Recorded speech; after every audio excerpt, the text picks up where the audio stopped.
uma fala, daí depois eu continuo os informes. Ok, muito obrigada. Formalmente, boa noite a todos. A pedido da nossa assessoria jurídica, eu vou ler um documento que eu peço que depois conste integralmente em ata. Faço uso da palavra para aqui questionar e tornar pública uma atitude de pessoas que compõem essa gestão. Como todos aqui sabem, fui muito agredida como presidente do SATED Paraná por conta de não ter apresentado contas dentro do prazo estatutário. Porém, eu as fiz, ainda dentro da minha gestão. Fui injustamente acusada de não ter cuidado do patrimônio da entidade. Agora vejo a mesma dificuldade na atual gestão. Lembram-se todos também que durante as assembleias de contas, os presentes rejeitaram minhas contas sem apontar exatamente onde estavam as tais irregularidades. Apenas rejeitaram. Pois bem, os associados Adriano Oliveira Esturrilho, Eloá Petreca e Cristina de Moraes Barbosa Caldas demandaram ação judicial contra o SATED Paraná, os autos 0021716-64-2020, 16.001, representando o grupo político Teatro em Movimento, como se denominaram na petição inicial, onde alegam que, abre aspas, houve publicação recente de balancetes sobre os anos anteriores, os quais, no entendimento da parte autora, não correspondem aos requisitos de prestação de contas, contendo gastos duvidosos, fecha aspas. Além disso, alegaram no processo que eu não queria fazer as assembleias, que tinha de ter intervenção no sindicato, que tinha de ser afastada a diretoria.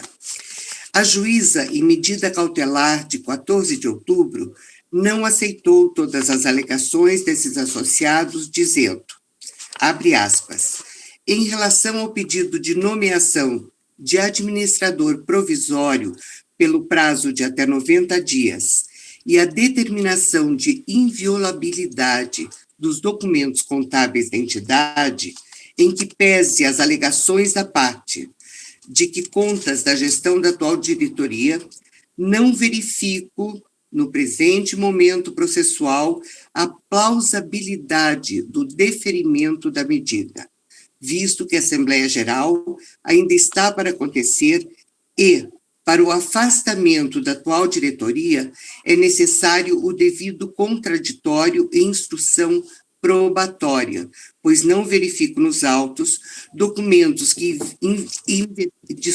evidenciem indubitavelmente a má gestão da atual administração, e sim aparentes dificuldades na organização da Assembleia em razão da pandemia.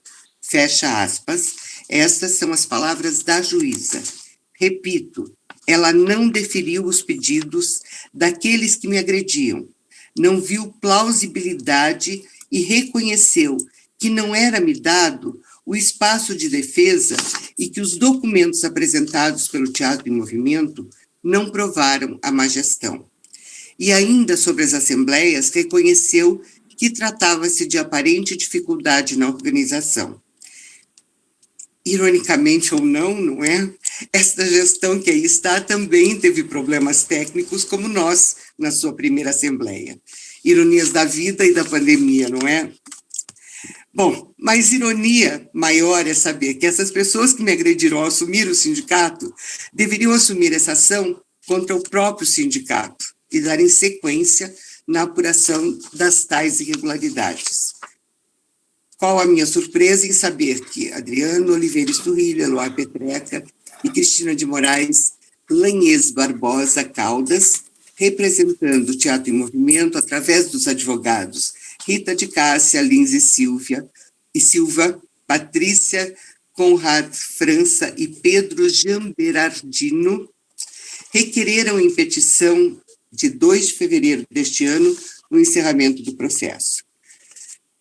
Infelizmente, não é a hora, fui tratada com tamanha descortesia, com tamanho machismo, por mulheres e homens deste movimento, fui tão acusada e xingada, e entraram com o processo, para depois retirarem e não avisarem a classe artística nem os associados desse sindicato de que haviam retirado o processo. Na verdade, nem avisaram que a juíza praticamente não lhes deu nada do que foi pedido, a não ser que marcasse a assembleia de 30 de novembro de 2020, que foi devidamente feita. Então, é necessário que o registro da verdade seja feito e que se esclareçam os fatos. Por que retiraram a ação? Se tinham tanta razão no que me acusavam, por que se intimidaram com as negativas da juíza e, ao assumir a entidade, retiraram a ação? Espero que o presidente Adenis do Rio nos dê uma boa resposta, pois nossa classe artística não é massa de manobra. Em tempo, quero lamentar muito a saída da vice-presidente dessa gestão. Todas as mulheres nesse trabalho são fundamentais. Eu sei como é importante ter uma vice-presidente atuante. E aqui faço meu público agradecimento à minha querida Jane Dávila, que nunca esmoreceu, ainda diante de injustiças que agora mostram-se claras. Solicito que esse meu pronunciamento e questionamentos conste integralmente em ata e que essa seja disposta ao público, bem como a gravação. E, para isso, eu vou encaminhar esse documento, exatamente como ele está, ao senhor presidente, para que ele possa colocar na ata. Lhe agradeço, uma boa noite a todos. Obrigado.